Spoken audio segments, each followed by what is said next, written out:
वो आइसोलेटेड होगा, और एक इंपॉर्टेंट फीचर आया था कि वो फ्री टू मूव होगा। वो जो फ्री टू मूव था वो हम लोगों ने पोटेंशियल डिफाइन करने के लिए किया, कि इसका मतलब कि अगर एक चार्ज है तो हम उसकी पोटेंशियल एनर्जी नहीं डिफाइन कर सकते, क्योंकि पोटेंशियल एनर्जी का मतलब वर्क डन है, और वर्क डन का मतलब फोर्स और डिस्प्लेसमेंट। तो वो ये कह रहे हैं कि किसी भी चार्ज से पोटेंशियल डायरेक्टली डिफाइन किया जा सकता है। और उसकी इंटरेस्टिंग बात क्या है कि पोटेंशियल एट अ पॉइंट होता है और फील्ड इंटेंसिटी भी एट अ पॉइंट होती है, लेकिन एक्चुअली सही रास्ता ये है कि चार्ज से पोटेंशियल तक जाने के लिए बीच में पोटेंशियल एनर्जी के थ्रू जाना पड़ता है हमको, क्योंकि पोटेंशियल एनर्जी एक से ज़्यादा चार्जेस के लिए है, और फिर पोटेंशियल पर आ गए। तो कंक्लूडिंग बात यह है कि एक चीज़ जिसका नाम फील्ड इंटेंसिटी है और एक चीज़ जिसका नाम फील्ड पोटेंशियल है, ध्यान से समझिए, एक चीज जिसका नाम फील्ड इंटेंसिटी है, जिसको हम ई के नाम से जानते हैं, और एक चीज जो फील्ड पोटेंशियल है, प्रॉपर वर्ड फील्ड पोटेंशियल होता है, हम लोग उसको केवल पोटेंशियल के नाम से जानते हैं।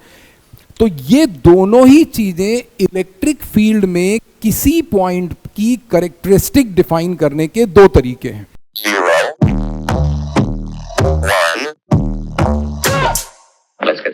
तो जैसा कि हम लोगों ने देखा, पोटेंशियल एनर्जी यहां पर इलेक्ट्रिक के केस में दोनों तरीके की आ रही है। इस बात को हम लोगों को समझना है कि क्यों इलेक्ट्रिक के केस में जब हम लोग इलेक्ट्रिक फोर्स की बात कर रहे हैं तब क्यों ऐसा हो रहा है कि दो तरीके की पोटेंशियल एनर्जी है, और क्यों ग्रेविटेशनल फोर्स में, बात ये हम लोग को याद रखनी, क्योंकि हम लोगों ने स्टार्ट यहीं से किया कि जितने तरीके के फोर्स हैं उतने तरीके की पोटेंशियल एनर्जी भी हो सकती है। ऐसा इसलिए हम लोगों ने किया। मैं 1 मिनट के लिए यहां पर आपको ग्रेविटेशनल फोर्स लिख के दिखा दे रहा हूं। ये ग्रेविटेशनल फोर्स का फॉर्मूला था, बेसिक फॉर्मूला ये था, और जो इलेक्ट्रिक फोर्स का बेसिक फॉर्मूला है वो ये है K(Q1Q2)/r²। प्रॉब्लम क्या हो रही है? प्रॉब्लम ये है कि यहां पर जो इस फोर्स के कॉरेस्पॉन्डिंग जो पोटेंशियल एनर्जी आती है वो पोटेंशियल एनर्जी हमेशा नेगेटिव रहती है, -Gm1m2/r।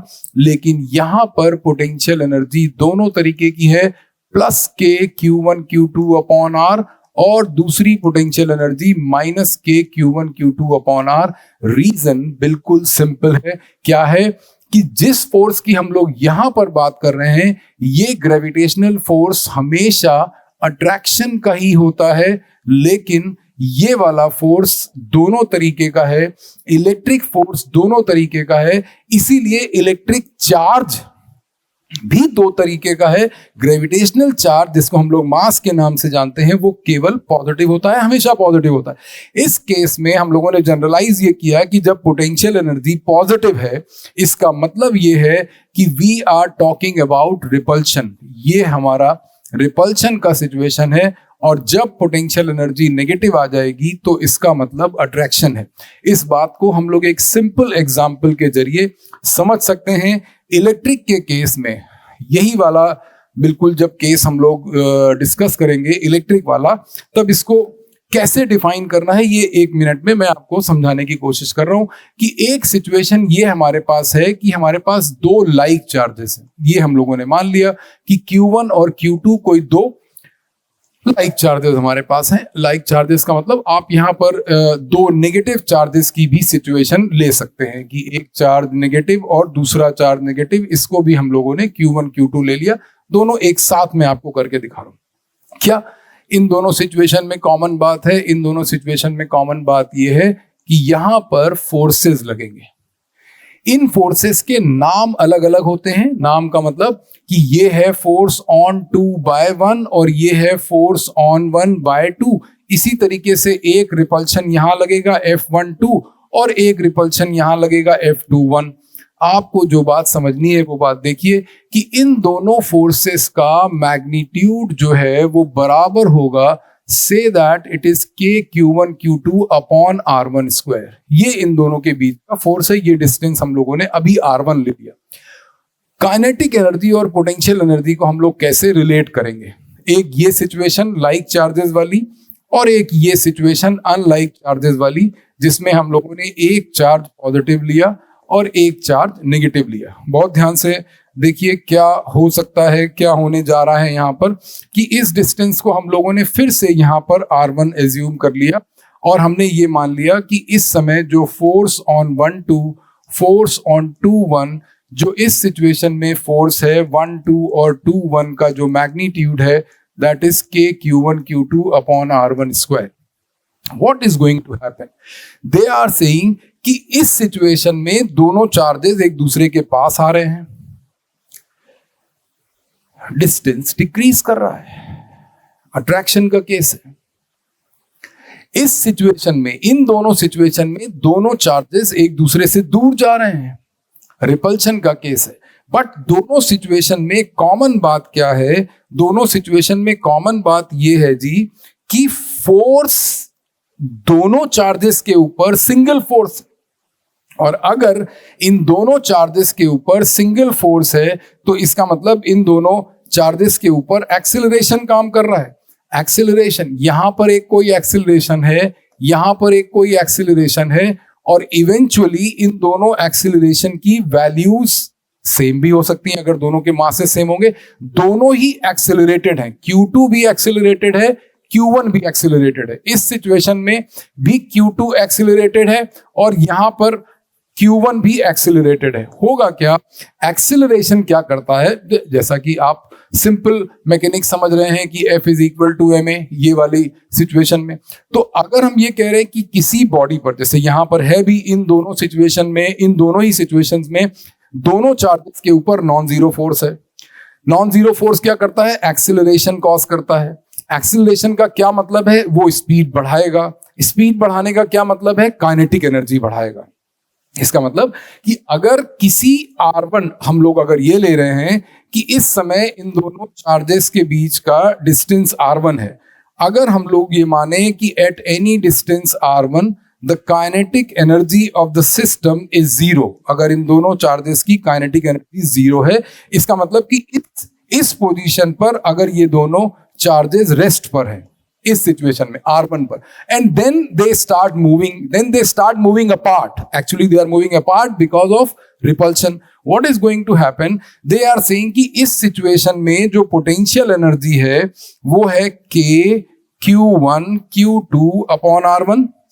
And now they are saying कि at any distance r2 greater than r1, यहां पर R2 क्या होगा? ग्रेटर देन R1 होगा. क्यों? क्योंकि ये चार्जेस एक दूसरे से दूर जा रहे हैं. इस सिचुएशन में अगर इनकी काइनेटिक एनर्जी कुछ हो गई, मान लिया हम लोगों ने 5 + 5 से दैट 10 जूल, दोनों की काइनेटिक एनर्जी हम लोगों ने ले ली, दोनों की काइनेटिक एनर्जी 10 जूल आ गई. इस समय eight any distance R2 is greater than R1.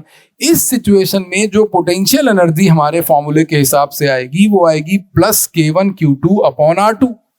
आप ये बात देख रहे हैं कि R2 बढ़ा, तो R2 बढ़ने का मतलब क्या है? R2 बढ़ने का मतलब है कि अगर इन दोनों को हम लोग कंपेयर करें तो जो U2 का मैग्नीट्यूड आएगा वो U1 से कम आएगा. इसका मतलब कि दो चार्जेस एक दूसरे से दूर जा रहे हैं, बीइंग लाइक चार्जेस, दोनों के ऊपर सिंगल फोर्स है, वो एक्सेलरेटेड है, स्पीड बढ़ रही है, काइनेटिक एनर्जी बढ़ रही है, and our concept of potential energy for two like charges is saying कि उनकी पोटेंशियल एनर्जी कम हो रही है. So at the cost of decrease in potential energy the kinetic energy of the system और both the charges is increasing. ये kinetic energy और potential energy का रिलेशन है और उनका म्यूचुअल डिपेंडेंस है.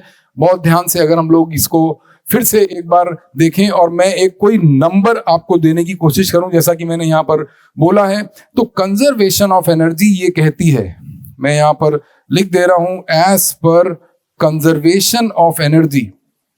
कंजर्वेशन ऑफ एनर्जी क्या कह रही है? कंजर्वेशन ऑफ एनर्जी ये कह रही है कि कोई एक k1 प्लस U1 किसी दूसरे डिस्टेंस पर K2 और U2 के सम के बराबर होना चाहिए. काइनेटिक एनर्जी हम लोगों ने यहां पर 0 ली है, इस समय हम लोगों ने सिस्टम पर माना है, तो पोटेंशियल एनर्जी से दैट इस समय 20 जूल है. तो ये इक्वेशन कंजर्वेशन ऑफ एनर्जी का क्या बनेगा? 0 + 20. अब यहां पर क्या हुआ कि जो काइनेटिक एनर्जी हम लोगों ने ली दोनों चार्जेस की, जो स्पीड में इंक्रीज था उसकी वजह से जो इस when they are at distance r2, उस समय जो उनकी काइनेटिक एनर्जी थी वो हम लोगों ने 10 जूल ले ली, तो काइनेटिक एनर्जी 0 से 10 हो गई और पोटेंशियल एनर्जी 20 से 10 हो गई। अब क्या हुआ, एनर्जी कंजर्व है। यही सिचुएशन यहां पर हम लोगों को देखना है, बहुत ही ध्यान से देखना है कि अगर हम लोगों ने ये वाले सिस्टम के लिए कोई एक डिस्टेंस r1 लिया है, बहुत ध्यान से देखिए, कोई एक डिस्टेंस एट r1 पर अगर हम लोगों ने सिस्टम की काइनेटिक एनर्जी 0 ली कि दोनों चार्जेस रेस्ट पर है, ये सिचुएशन ली, और ये मान लिया कि पोटेंशियल एनर्जी इस सिचुएशन में हमारी है, अनलाइक चार्जेस हैं तो इनकी पोटेंशियल एनर्जी हम लोग मान ले रहे हैं -20, ये आ गई। ये हम लोगों ने इसकी पोटेंशियल एनर्जी यहां पर -20 जूल मान ली। अब वो कह रहे हैं कि हम किसी दूसरे डिस्टेंस की बात कर रहे हैं, एट एनी डिस्टेंस r2। ध्यान ये रखना है कि अट्रैक्शन के केस में when we have two unlike charges then the charges are coming closer. तो अगर किसी एक इंस्टेंट पर हमने चार्जेस को रेस्ट पर माना है तो t टाइम बाद जब उनके बीच का डिस्टेंस कम हो जाएगा, this r2 will be less than r1। इस पोजीशन पर उनकी काइनेटिक एनर्जी फिर से बढ़ गई। ध्यान से देखिए, काइनेटिक एनर्जी इसमें भी बढ़ रही है, इसमें भी बढ़ रही है। अंतर सिर्फ इतना है कि इस केस में जहां पर लाइक चार्जेस होते हैं वहां पर charges are going apart because of the repulsion, और अनलाइक के केस में charges are moving closer to each other. तो इस सिचुएशन में काइनेटिक एनर्जी बढ़ी, पर अब इस सिचुएशन में पोटेंशियल एनर्जी कितनी हो गई, बहुत ध्यान से देखिए, पोटेंशियल एनर्जी कितनी हो गई यहां पर। ये हम लोगों ने K2 यहां पर लेना था, मैंने K1 ले लिया। ये तो पोटेंशियल एनर्जी कितनी हो गई, अब देखिए पोटेंशियल एनर्जी नेगेटिव है, अनलाइक चार्जेस की पोटेंशियल एनर्जी नेगेटिव है। तो जब हम -k Q1 Q2, यहां पर अगर हम लोग इसको -k Q1 Q2 upon R2 लिखेंगे तो ये जो वैल्यू थी 20 जूल, ये थी -k Q1 Q2 upon R1। इसका डिनोमिनेटर ये है R1, और by the time when they are closer तो R2 डिक्रीज कर गया। R2 डिक्रीज करने की वजह से क्या होगा, R2 डिक्रीज करने की वजह से इसकी वैल्यू, जब R2 कम हो गया तो U2 की वैल्यू कितनी आ जाएगी, U2 की वैल्यू आ जाएगी से दैट -30। अब अगर हम यहां पर कंजर्वेशन ऑफ एनर्जी लगाते हैं तो K1 plus U1 must be equal to K2 plus U2। बहुत ध्यान से देखिए, kinetic energy at distance R1 हम लोगों ने 0 ली है, पोटेंशियल एनर्जी हम लोगों ने -20 ली है, R2 डिस्टेंस पर काइनेटिक एनर्जी 10 है और पोटेंशियल एनर्जी है -30 joule. The conservation of energy is valid in this case also. तो इस कंक्लूजन से, इस डिस्कशन से हम लोगों ने यह समझ लिया कि जो पोटेंशियल एनर्जी है, इलेक्ट्रिक पोटेंशियल एनर्जी है, वो पॉजिटिव और नेगेटिव दोनों होगी। इसका मतलब कि अगर हमारे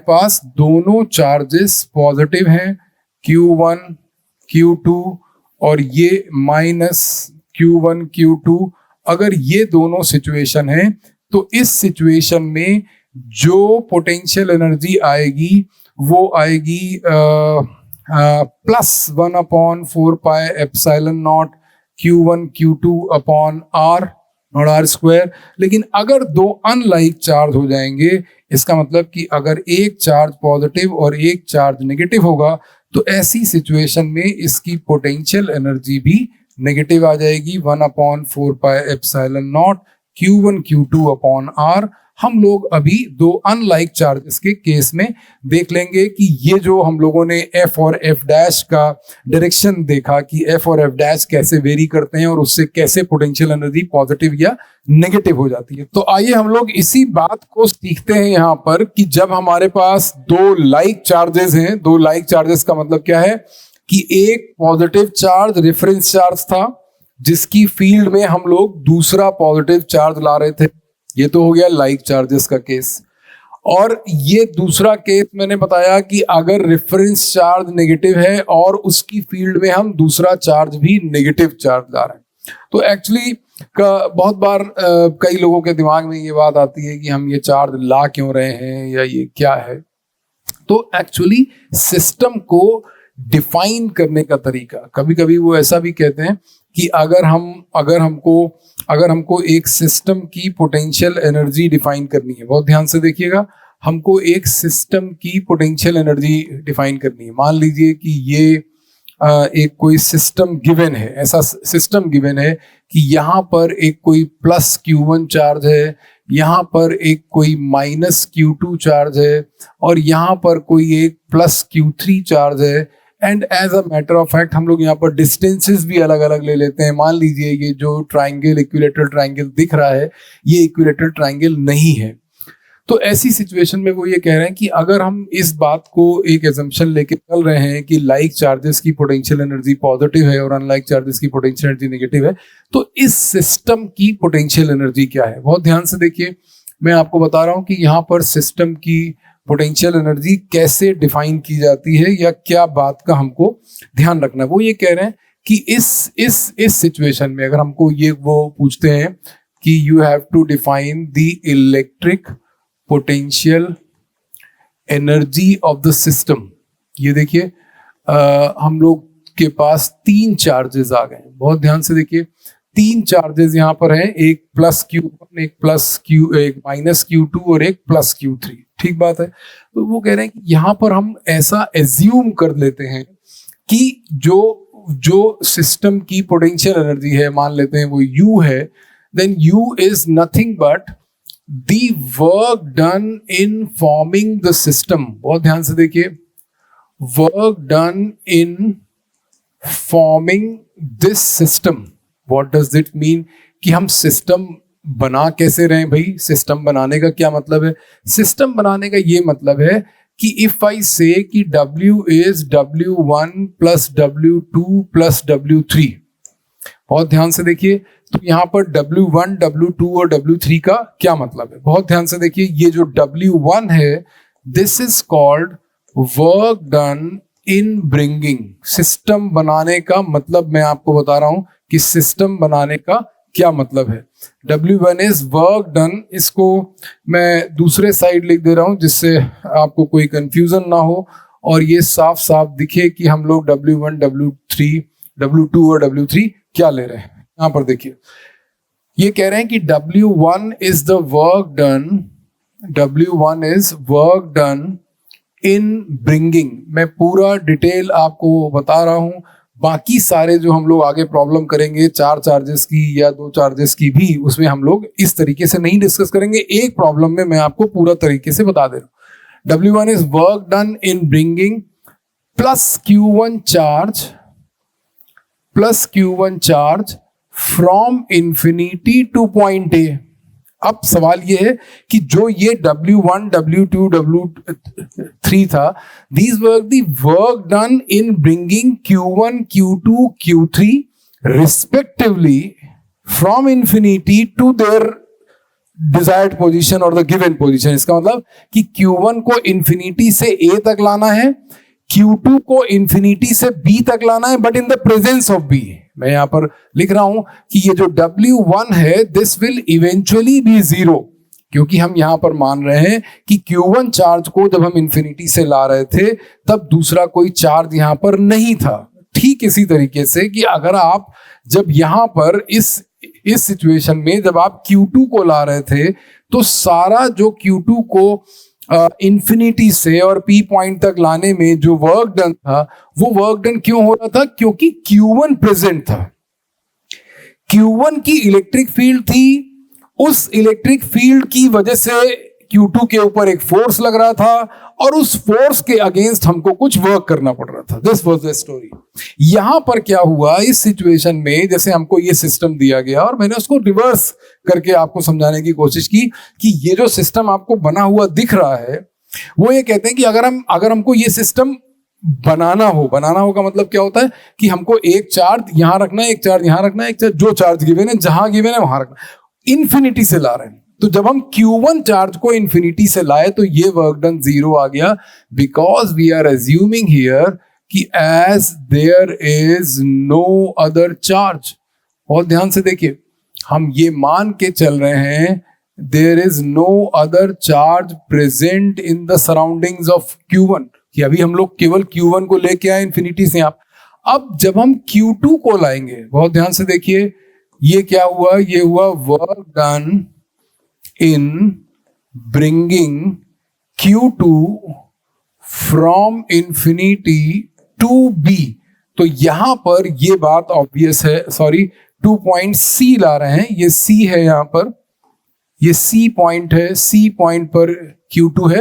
तो work done in bringing Q2 from infinity to C, so that is obvious कि now it is in the presence of Q1। जो माइनस Q2 को हम लोग ला रहे हैं, that is in the presence of Q1। अब ये ऑब्वियस है, बहुत ध्यान से देखिए, इन the presence of plus Q1। तो जो ये वर्क डन आएगा, जो W2 वर्क डन आएगा, this will be 1/4 pi epsilon naught Q1 Q2 upon R2 with a negative sign, क्योंकि हम लोगों ने यहाँ पर देखा कि जब एक पॉजिटिव और एक नेगेटिव चार्ज है वो हो रहा है, तो सिस्टम की पोटेंशियल एनर्जी नेगेटिव आ रही है। वंडरफुल। थर्ड चार्ज को लाने में कितना वर्क डन किया जाएगा? W3 is work done in bringing, बहुत ध्यान से देखिए, in bringing Q3 plus Q3 from infinity to B point. ये है Q3 और B। यहां पर ये बात ध्यान रखनी है कि क्योंकि हम चार्जेस को, ये हम लोगों ने डेफिनेशन में ये बात डिस्कस करी, क्योंकि हम लोग चार्जेस को 1 by 1 ला रहे हैं, तो Q1 आ चुका है, Q2 आ चुका है, अब Q3 को ला रहे हैं। तो ये बात यहां पर ऑब्वियस हो गई कि this we are doing in the presence of plus Q1 and this minus Q2। तो अब जो Q3 का कॉम्बिनेशन बनेगा, Q3 को लाने में जो वर्क डन का कॉम्बिनेशन बनेगा, वो एक Q1 के साथ बनेगा और एक Q2 के साथ बनेगा। तो हम लोग यहां पर ऐसे लिख लेते हैं 1/4 pi epsilon naught। Q3 को ला रहे थे, अब Q1 की प्रेजेंस की वजह से ये वर्क डन होगा, Q3 Q1 divided by R1 with a positive sign because the two charges are positive. फिर अब क्या हुआ, अब हम लोग ला रहे हैं Q3 को इसकी प्रेजेंस में, तो इसकी प्रेजेंस मतलब जब हम लाए थे तब इसकी प्रेजेंस में था, तो ये हो जाएगा Q3 इंटू Q2 डिवाइडेड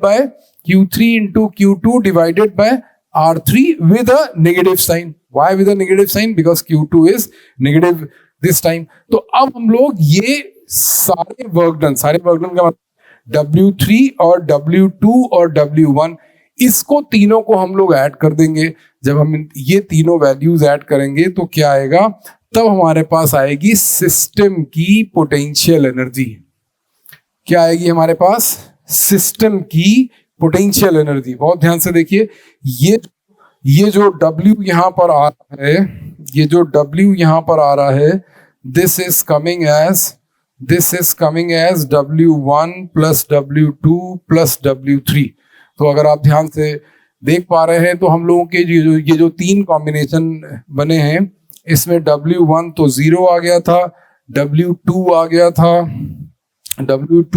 था negative of 1/4 pi epsilon naught। Is it, ये है Q1 Q2 अपॉन R2, ये वाला W2 वर्क डन, और फिर W3, इसका मतलब 1/4 pi epsilon naught Q3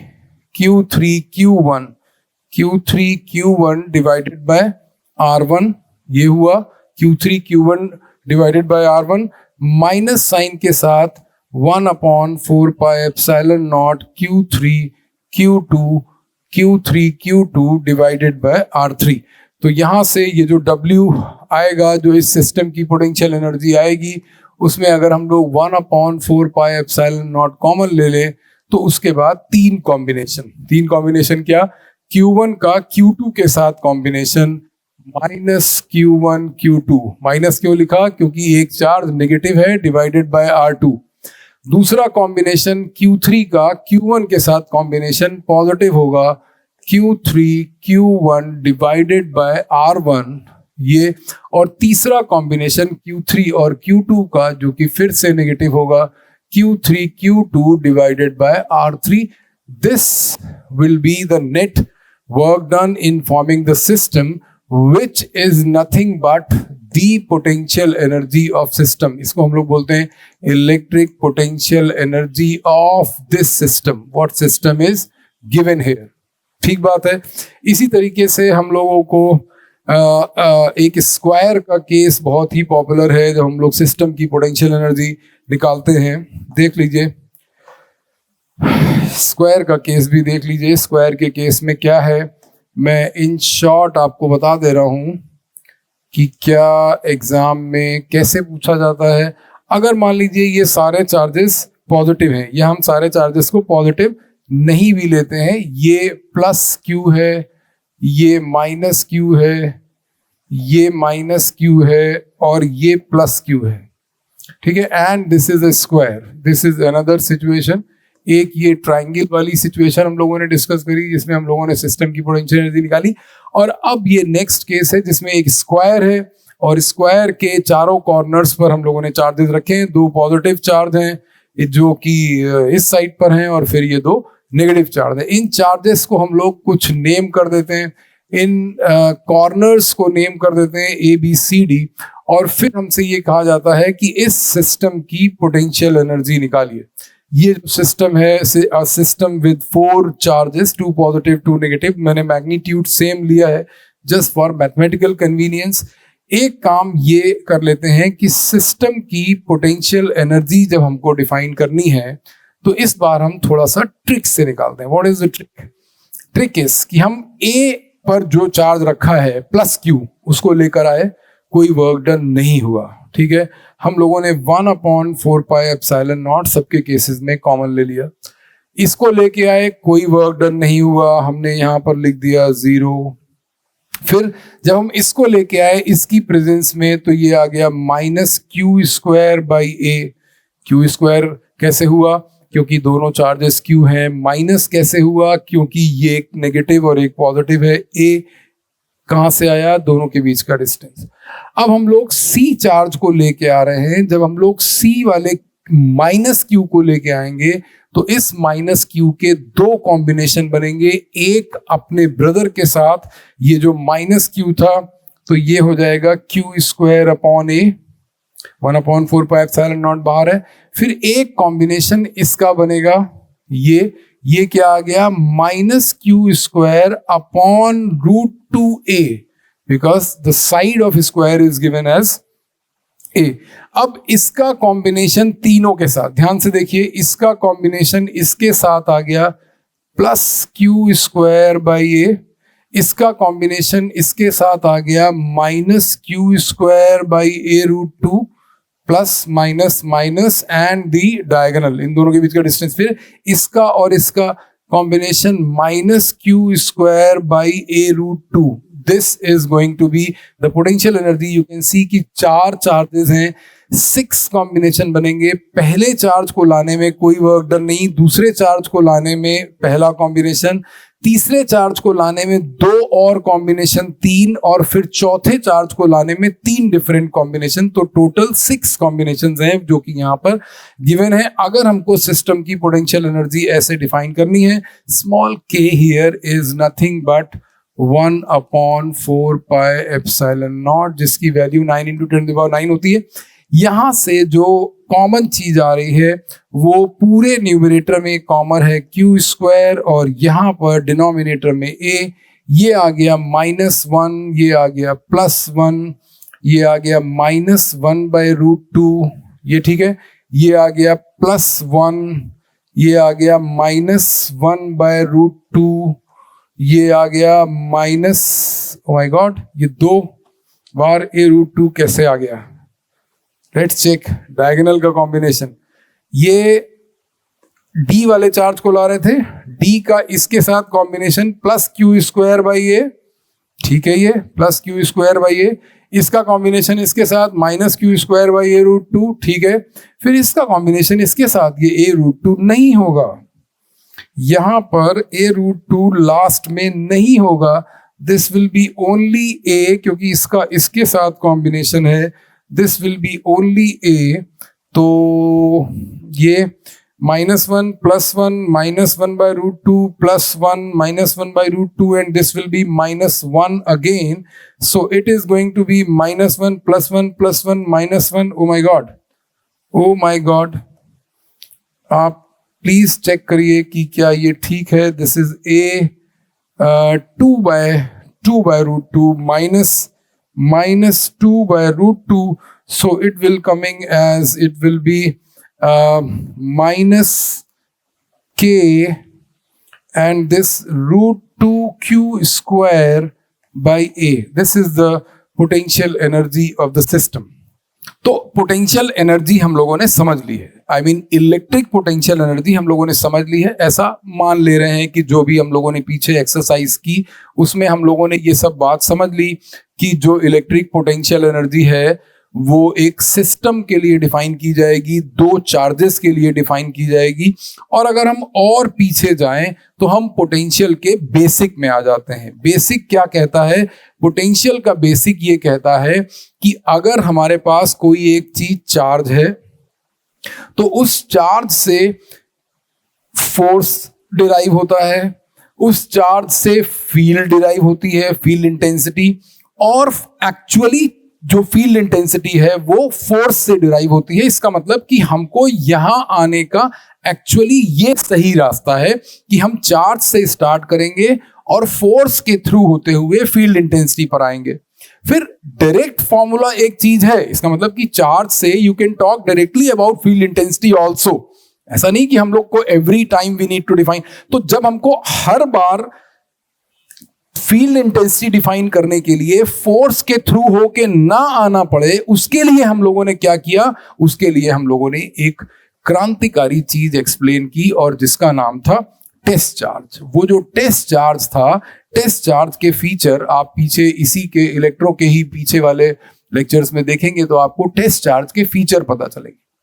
test charge के तमाम फीचर्स में से जो कि ये था कि वो यूनिट मैग्नीट्यूड का होगा, वो पॉजिटिव नेचर होगा, वो आइसोलेटेड होगा और एक इंपॉर्टेंट फीचर आया था कि वो फ्री टू मूव होगा.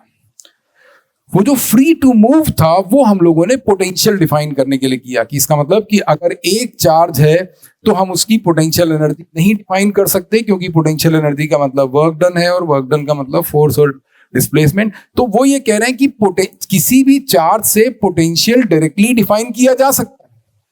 और उसकी इंटरेस्टिंग बात क्या है कि पोटेंशियल एट अ पॉइंट होता है और फील्ड इंटेंसिटी भी एट अ पॉइंट होती है. लेकिन एक्चुअली सही रास्ता ये है कि चार्ज से पोटेंशियल तक जाने के लिए बीच में पोटेंशियल एनर्जी के थ्रू जाना पड़ता है हमको, क्योंकि पोटेंशियल एनर्जी एक से ज्यादा चार्जेस के लिए है और फिर पोटेंशियल पर आ गए. तो कंक्लूडिंग बात यह है कि एक चीज जिसका नाम फील्ड इंटेंसिटी है और एक चीज जिसका नाम फील्ड पोटेंशियल है. ध्यान से समझिए, एक चीज जिसका नाम फील्ड इंटेंसिटी है जिसको हम ई के नाम से जानते हैं और एक चीज जो फील्ड पोटेंशियल है. प्रॉपर वर्ड फील्ड पोटेंशियल होता है, हम लोग उसको केवल पोटेंशियल के नाम से जानते हैं. तो ये दोनों ही चीजें इलेक्ट्रिक फील्ड में किसी पॉइंट की कैरेक्टरिस्टिक डिफाइन करने के दो तरीके हैं.